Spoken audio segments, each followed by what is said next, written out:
So next form ల్యాండ్స్పై మీ అభిప్రాయం ఏంటి? Form lands తీసుకోవచ్చండి, ఏదైనా కానీ రకరకాల వాదనలు వినిపిస్తున్నాయి ఫామ్ ల్యాండ్స్, ఫామ్ ప్లాట్స్ గురించి. ఏంటి అసలు అంటే ఫామ్ ల్యాండ్స్ ఇందులో పాజిటివ్ ఏంటి, నెగిటివ్ ఏంటి? పాజిటివ్ ఏంటంటే రేట్ తక్కువకి వస్తుంది. డైరెక్ట్ మనం ఏంటంటే అందులో ఏదైనా ప్లాంటేషన్ అది కూడా చేసుకోవచ్చు. ఇప్పుడు హెచ్ఎండి డిటీసీపీ అందరూ కొనలేరు కాబట్టి అది. కాకపోతే ఫామ్ ల్యాండ్ తీసుకున్నా కానీ మనం ఏంటంటే విత్ రోడ్ తీసుకోవాలి. అది దాంట్లో ఇంక్లూడింగ్ రోడ్ అని రాస్తారు. ఇంక్లూడింగ్ రోడ్ ఏంటంటే మనకి రోడ్తో పాటు రిజిస్ట్రేషన్ అవుతుంది అనమాట. అప్పుడు ఏంటంటే ఫార్మర్ దగ్గర ఆ డాక్యుమెంట్ అనేది పూర్తిగా అయిపోతుంది అనమాట. లేదు మనం రోడ్స్ కనుక వదిలేస్తే రేపు పొద్దున అది మిస్యూజ్ అయ్యే ఛాన్స్ ఉంటుంది. అదే డబుల్ రిజిస్ట్రేషన్ కూడా కావచ్చు. ఇప్పుడు మీకు ఏదైనా కానీ HMD layout and DTCP layout అయినా కానీ ఫార్మర్ దగ్గర రా ల్యాండ్ కలెక్ట్ చేసి దానికి కన్వర్షన్ చేసి అప్రూవల్ చేస్తేనే లేఅవుట్ అవుతుంది. ఇందులో ఏంటంటే మనం డైరెక్ట్ ల్యాండ్ అనేది తీసుకోబోతున్నాం. కానీ చాలా మంది అసలు కొనొచ్చా లేదా అని చెప్పి ఒక డైలమాలో ఉన్నారు. అదే సార్, ఏదైనా లీగల్ చూపించుకోవాలి సార్. మనం పొజిషన్ తీసుకోవాలి, ఫెన్సింగ్ వేసుకోవాలి, బోర్డు పెట్టుకోవాలి, రోడ్డుతో పాటు రిజిస్ట్రేషన్ అయినట్టుగా చూసుకోవాలి, అప్పుడప్పుడు వెళ్ళి చూస్తుండాలి. దాంట్లో తర్వాత ఏదైనా రూమ్ కట్టుకొని ఏదైనా అసెస్మెంట్ నెంబర్ ఏదైనా చేసుకొని నాలా కన్వర్షన్ చేసుకొని అసెస్మెంట్ నెంబర్ అది తీసుకుంటే పర్లేదు సార్, ఏది కూడా అవ్వదన్నమాట, ప్రాబ్లం లేదు. దాంట్లో ఎన్ని కిలోమీటర్ల పరిధిలోకి వెళ్ళొచ్చు? ఫామ్ ల్యాండ్ అంటే మనకి ఏంటంటే 50 కిలోమీటర్స్ వరకు అప్రూవ్డ్ లేఅవుట్స్ ఉన్నాయి, కానీ 50 to 100 కిలోమీటర్స్ కానీ 80 కిలోమీటర్స్ కానీ ఫామ్ ప్లాట్స్ కొనొచ్చు. ఎకరాల మార్కెట్ అయితే మీరు 100 కిలోమీటర్ల వరకు కొనొచ్చు హైదరాబాద్కి ఎకరాల్లో, ఎందుకంటే 50 కిలోమీటర్ల వరకు ప్లాటింగ్ అయిపోయింది. ఇప్పుడు హెచ్ఎండిఏ మాస్టర్ ప్లాన్ వరకు ఏంటంటే ఫామ్ ల్యాండ్స్ లేవు, అంతా కూడా రెసిడెన్షియల్ ప్లాటింగ్ అయిపోయింది. ఫామ్ ల్యాండ్స్ కావాలంటే దాటాలి, మనం రీజనల్ రింగ్ రోడ్ దాటాలి. రీజనల్ రింగ్ రోడ్ దాటితే అక్కడ ఫామ్ ల్యాండ్స్ మనకి తక్కువలో దొరికే ఆస్కారం ఉంది. ఒక విషయం క్లారిటీగా చెప్పండి, బయట నుంచి వచ్చే వాళ్ళంతా ఎన్ఆర్ఐలు కావచ్చు, బయట నుంచి ఇన్వెస్టర్స్ కావచ్చు, అంటే ఎటువైపు ఇన్వెస్ట్ చేయడానికి ఇష్టపడుతున్నారు? బయట నుంచి ప్లాట్సా, ఓపెన్ ప్లాట్సా, విల్లాసా, లేకుంటే అంటే ఫామ్ ల్యాండ్సా? బయట నుంచి వచ్చే వాళ్ళు ఫస్ట్ ఏంటంటే విల్లాస్ చూస్తారండి ఫస్ట్, తర్వాత హై రైజ్ చూస్తారు. హై రైజ్ విల్లాస్లో కనుక బడ్జెట్ ఎఫర్డబిలిటీ లేదు, వాళ్ళకి ఆల్రెడీ ఇల్లు ఉంది, ఇంటి మీద ఇంట్రెస్ట్ లేదు అనుకుంటే కనుక ఓపెన్ ప్లాట్స్కి వెళ్తారండి. ఓపెన్ ప్లాట్స్లో కూడా వాళ్ళు అప్రూవ్డ్ లేఅవుట్స్ ఫస్ట్ ప్రిఫర్ చేస్తారు. వాళ్ళు డిటీసీపీ కానీ హెచ్ఎండి కానీ అప్రూవ్డ్ లేఅవుట్స్ ప్రిఫర్ చేస్తారు. అప్రూవ్డ్ లేఅవుట్స్లో వాళ్ళు ప్లాట్ తీసుకోవడం జరుగుతుంది. జరిగి అది ఇన్వెస్ట్మెంట్ కింద యూజ్ చేసుకుంటారు అనమాట, ఉంచుకుంటారు.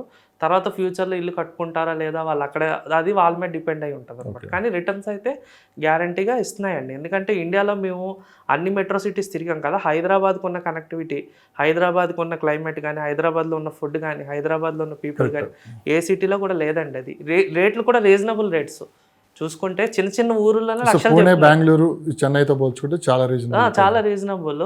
అది కూడా మనదంతా కూడా అప్డేటెడ్, అంటే ఒక క్లాస్ సిటీ, ఇది మాస్ సిటీ కాదు, ఒక క్లాస్ సిటీ. వెస్ట్ హైదరాబాద్ చూసుకుంటే కనుక ఒక క్లాస్ ఉంటుంది. అంతా హైదరాబాద్ 360 degrees మెట్రోస్ కానీ ఇది కానీ అదంతా బయట తిరిగిన వాళ్ళే చెప్పగలరు. మీకు మామూలుగా ఇక్కడ ఉన్న వాళ్ళకి ఏంటంటే ఎప్పుడు రేట్ ఎక్కువ కింద అనిపిస్తుంది. మీకు ఊర్లో కూడా చూడండి, ఆ ఊర్లో ఉన్నట్టు రేట్ ఎక్కువ కింద అనిపిస్తుంది, బయట నుంచి వచ్చి కొంటాడు వాడు ఎక్కువ రేట్కి. కొనేసిన 6 నెలల తర్వాత వీడు బాధపడతాడు, ఇదేంటి వీడు కొన్నాడు ఇంకా ఎక్కువ అయిపోయిందని చెప్పి. అలాగే ఏంటంటే మన వాల్యూ మనకు తెలీదు, మన వాల్యూ బయట వాళ్ళకే తెలుస్తుంది. మీరు బయట సిటీస్ వెళ్ళి తిరిగితే కనుక పబ్లిక్ ఏదైతే ఉన్నారో వాళ్ళు బయట సిటీస్ వెళ్తే అక్కడ రేట్స్ ఎంత ఉన్నాయి, కనెక్టివిటీ ఎలాగ ఉంది, ఎంతెంత కాస్ట్ అమ్ముతున్నారో అని తెలుస్తుంది అనమాట. ఇంత అప్డేట్స్ ఉన్నాయి, ఎంత మనకి ధరణి వచ్చింది, రేరా వచ్చింది, ఇన్ని వచ్చినా కానీ ఇంకా ఎక్కడో మోసపోతూనే ఉన్నారు. దేనికి ఎక్కడ మోసపోతున్నారు అంటే పర్మిషన్స్ అన్నీ చెక్ చేసుకొని కొనాలి ఫస్ట్. నెక్స్ట్ ఏంటంటే ఎలా అంటే ఇప్పుడు ₹1 కోటి ఇన్వెస్ట్ చేసేవాడు ఒక మీలాంటి అడ్వైజర్ కావచ్చు, లేదంటే ఒక అడ్వకేట్ని పెట్టుకుని ఒక 5-10 వేలు ఖర్చు పెట్టుకుని చేయట్లేదు ఎవరు. ఏదైనా ఫ్రీలాన్స్ ఆఫర్ పెడితే చాలు అందరూ వెళ్ళిపోయి అందులో డబ్బులు పెట్టేస్తున్నారు. తేడా జరిగినప్పుడు కూడా రోడ్డు మీదకి వచ్చేస్తున్నారు. అది మన కంట్రీలో ఉన్న ఇబ్బందేనండి, అది ముందు నుంచి ఉంది, ఇప్పటి నుంచి కాదు. ఏదైతే అన్సేఫ్ థింగ్స్ ఉన్నాయో అవి అట్రాక్ట్ ప్రైజ్కి పెడతారు వాళ్ళు, వీళ్ళు వెళ్ళడం జరుగుతుంది. దాంట్లో వాళ్ళు కొనుక్కొని వద్దన్నా కొనుక్కున్న వాళ్ళు చాలామంది ఉన్నారు, మోసపోయిన వాళ్ళు కూడా చాలామంది ఉన్నారు. ఏదైనా రూల్ మోసపోతున్నంతకాలం మోసం చేస్తున్నారు, అది గవర్నమెంట్ కూడా స్ట్రిక్ట్ యాక్షన్ తీసుకోవాలి సార్ దాని మీద. పబ్లిక్ కూడా అనడానికి లేదు. మనం ఈ ఫ్రీలాన్సర్స్ ఏదైతే ఉన్నాయో వాళ్ళు కడతారా లేదా బిల్డర్ ప్రొఫైల్ బట్టే వాళ్ళకి పర్మిషన్ ఇవ్వాలి. పర్మిషన్ వచ్చిన తర్వాత వాళ్ళు లాంచ్ అనేది చేసుకోవాలన్నమాట. ముందే వాళ్ళు చేసేయడం, పబ్లిక్ అంతా వెళ్ళి కొనేయడం, తర్వాత పోలీస్ కేసు అవ్వడం, వాళ్ళ బిల్డర్ ఎక్కడికో వెళ్ళిపోవడం అనేది కరెక్ట్ కాదనమాట. అది పాపం పబ్లిక్ సఫర్ అవుతున్నారు, దానివల్ల సెక్టర్ మీద. మీ అభిప్రాయం ఏంటి అంటే ఫ్రీలాన్స్ ఆఫర్స్ మీద? అంటే నా అభిప్రాయం ఏంటంటే గవర్నమెంట్ ఆపాలండి. వాళ్ళకి డబ్బులు వస్తున్నప్పుడు వాడు ఆపడు, వీళ్ళకి తక్కువ వస్తున్నప్పుడు వీళ్ళు ఆగరు. అదేంటంటే గవర్నమెంటే బాధ్యత తీసుకొని దానికి ఒక చట్టం చేసి మీరు ఈ స్టేజ్లో ఉన్నప్పుడే ప్రీ లాంచ్ చేయాలి, లేకపోతే మీరు ప్రాజెక్ట్ వేయడానికి వీల్లేదు. ఇన్వెస్ట్ చేసే కూడా రిస్క్ చేసి చేయాలని కూడా చేయొచ్చు అందుట్లో, అంతే అంటే రిస్క్ చేసి చేస్తారని కానీ సక్సెస్ రేషియో కొన్ని చాలా తక్కువ ఉంది. తక్కువ ఉంటుంది. అంటే దానివల్ల ఏమవుతుందంటే సార్, మళ్ళీ నెక్స్ట్ మంచి ప్రాజెక్టులు వచ్చినా కానీ, మంచి బిల్డర్ వచ్చినా కానీ వీళ్ళ అనుమానం అనేది వాళ్ళ మీద కూడా చేసి సెక్టర్ అంతా డ్యామేజ్ అవుతుంది. దానికి గవర్నమెంట్ ఇనిషియేట్ తీసుకొని వాళ్ళే చెప్పగలగాలన్నమాట, ఈ స్టేజ్లో ఉన్నప్పుడు మీరు ప్రీ లాంచ్ చేసుకోండి. ఓకే, అది గవర్నమెంటే కొద్దిగా అందులో మాత్రం స్ట్రిక్ట్గా ఉండాలి గవర్నమెంట్. ఫైనల్గా హైదరాబాద్లో గత 2 నెలల నుంచి ఒకసారి మేము పరిశీలించామంటే ఒక ఏరియా మొత్తం ఏంటంటే రేట్స్ కొంత డౌన్ అయినాయి, అనూహ్యంగా కొన్ని ఏరియాలు అయితే ఒకసారి పెరిగిపోయాయి. ఎందుకు ఇంత ఈ గ్యాప్ ఇది?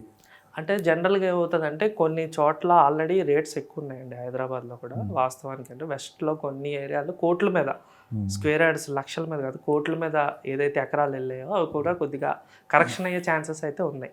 మనకి ఏదైతే న్యాచురల్ ప్రైజ్ ఇప్పుడు ఓఆర్ఆర్ నుంచి మనం క్యాల్కులేట్ చేసుకుంటే మన మనసుకు అనిపిస్తుంది ఇది కరెక్ట్ ప్రైజే, ఇది న్యాచురల్గా డెవలప్ జరుగుతుంది, ఇక్కడ ఇల్లులు వచ్చాయి, ఇల్లులు రాలేదు, ఈ ప్రైస్ మనం ఎఫర్ట్ చేస్తాం అన్నవన్నీ కూడా పెరిగాయండి వాస్తవంగా. ఎందుకంటే సిటీలో పాపులేషన్ కూడా పెరుగుతున్నారు, సిటీలో ప్లేస్ లేదు.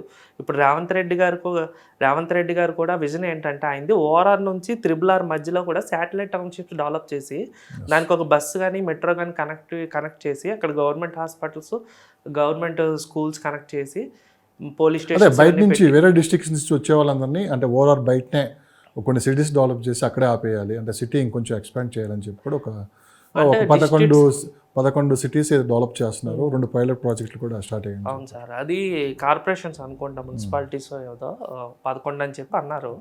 అదేంటంటే గ్యారంటీగా అది చేస్తారండి. చేస్తే ఏమవుతుందంటే మనకి సిటీలో ఉన్న వాళ్ళు కూడా ఎవరైతే కంజెస్టెడ్గా ఫీల్ అవుతున్నారో వాళ్ళందరూ కూడా బయటకు వెళ్ళే ఉద్దేశంలో చాలామంది ఉన్నారు. కాకపోతే బయట ఏంటంటే సెక్యూరిటీ ఆస్పెక్ట్లో ఒకటి భయపడతారండి. నెక్స్ట్ ఏంటంటే అది ఇక్కడంతా మైక్రో ఫ్యామిలీస్ ఉంటారు, అంటే ఇంట్లో 3-4 ఉండడం జరుగుతుంది అనమాట. ఆ సెక్యూరిటీ ఆస్పెక్ట్స్ మళ్ళీ ఇల్లులు ఇంట్లో మళ్ళీ పిల్లలకి అది మనం బయటకు వెళ్ళినప్పుడు ఇబ్బంది అవుతుందా ఏమో అని చెప్పి ఏంటంటే అందరూ గేటెడ్ కమ్యూనిటీల్లోనే ఉండడం జరుగుతుంది. దానివల్ల ఏంటంటే సిటీ అనేది కంజెస్టెడ్ అయిపోతుంది రోజుకి. ఇప్పుడు రేవంత్ రెడ్డి గారి ప్లానింగ్ కూడా ఏంటంటే ఓఆర్ఆర్ నుంచి RRR వరకు మంచిగా డెవలప్ చేసి కాలనీస్లా డెవలప్ చేస్తే కనుక పబ్లిక్ వెళ్ళడానికి ముందున్నారు. ఎందుకంటే 30-40 మినిట్స్తో వర్క్ ప్లేస్కి వెళ్ళిపోతారు వాళ్ళు. చూద్దాం, ఇక్కడ కొత్త గవర్నమెంట్ వచ్చింది, అక్కడ చూస్తే మళ్ళీ విజన్ లీడర్ వచ్చారు, తెలుగుదేశం పార్టీ ఎన్డీఏ కూటమి అధికారంలోకి వచ్చింది. సో వాళ్ళు 2 రాష్ట్రాల మీద వీళ్ళ నిర్ణయాలు ఎలా ఉంటాయో, అటు అమరావతి డెవలప్మెంట్, మరోపక్క హైదరాబాద్ రియల్ ఎస్టేట్ ఏ విధంగా ముందుకెళ్తుంది అనేది ఒక 4-5 నెలలు అయితే కానీ ఒక క్లారిటీ వచ్చి అయితే మనకు కనిపించట్లేదు. భవిష్యత్తు ఎలా ఉంటుంది అనేది ఒక 2-3 నెలలు పోతే కానీ, ఒక 2 months పోతే కానీ ఒక క్లారిటీ రాదు. సో ఎక్కడుండే మార్కెట్ అక్కడైతే ఉంటుంది. హైదరాబాద్ మార్కెట్ హైదరాబాదే, అటు అమరావతి మార్కెట్ అమరావతి. ఎందుకంటే నార్త్ ఇండియన్స్ కావచ్చు, ఎన్ఆర్ఎస్ కావచ్చు, ఎక్కువ వాళ్ళ చూపంతా హైదరాబాద్ వైపే ఉంటుంది. మ్యాక్సిమం ఇప్పటికే కొన్ని లక్షల కోట్లు ఇక్కడ ఇన్వెస్ట్ చేసి ఉన్నారు. సో భవిష్యత్తు కూడా 2 రాష్ట్రాలు సమానంగా అభివృద్ధి చెందుతాయని మనస్ఫూర్తిగా మనం కూడా కోరుకుందాం. సో ఫైనల్గా మీరేం చెప్పి తెలుసుకున్నారు? ఫైనల్గా ఏంటంటే మీరు చెప్పినట్టుగా ఎక్కడ కొనేవాళ్ళు అక్కడ మార్కెట్ ఉంటుందండి. ఇప్పుడు వాళ్ళకి అది తెలుసు, దాని మీద ప్రేమ ఉంది, ఇష్టంతోనే వాళ్ళు కొనుక్కుంటారు. దేన్ని మనకి తక్కువ చేయడానికి వీల్లేదు. ఏ సిటీకి ఉన్న గ్రోత్, ఏ సిటీకి ఉన్న డెవలప్మెంట్స్, ఏ సిటీలో ఉన్న అడ్వాంటేజెస్, ఏ సిటీలో ఉన్న డిసడ్వాంటేజ్ ఆ సిటీకి ఉంటాయన్నమాట. మీకు నచ్చిన చోట కొనుక్కోండి, కొనుక్కోండి, మంచి ప్రైస్లో కొనుక్కోండి.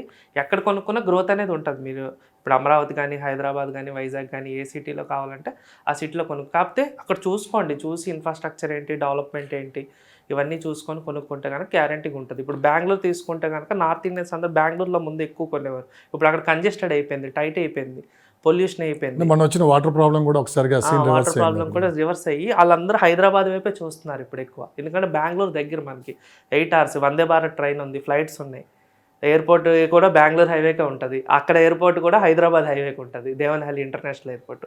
వీళ్ళకి ఏంటంటే ఈ రోడ్డు అనేది అలవాటు అయ్యింది అనమాట, కొద్దిగా అలవాటు అయ్యి హైదరాబాద్ వైపు ఎక్కువగా నార్త్ ఇండియన్స్ కూడా చూస్తున్నారు. ఒక్కసారి నార్త్ ఇండియన్స్ ఎంటర్ అయితే కనుక వాళ్ళు ఆగరు.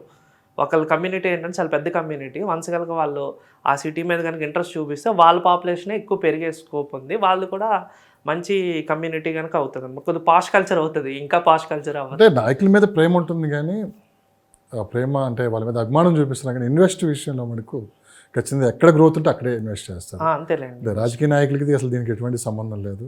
ఎక్కడ ఫాస్ట్ గ్రోతింగ్ ఉందో, ఎక్కడ ఇన్వెస్ట్ చేస్తే మంచి రిటర్న్స్ వస్తాయో వాళ్ళు అక్కడే ఇన్వెస్ట్ చేస్తారు. చూద్దాం, రాబోయే తరాన్ని దృష్టిలో పెట్టుకొని ఒక నగరం నిర్మితం అవుతుంది. ఆల్రెడీ వరల్డ్ క్లాస్ సిటీగా హైదరాబాద్ డెవలప్ అవుతుంది. సో 2 కూడా సమానంగా అభివృద్ధి చెందాలని మనస్ఫూర్తిగా. Thank you.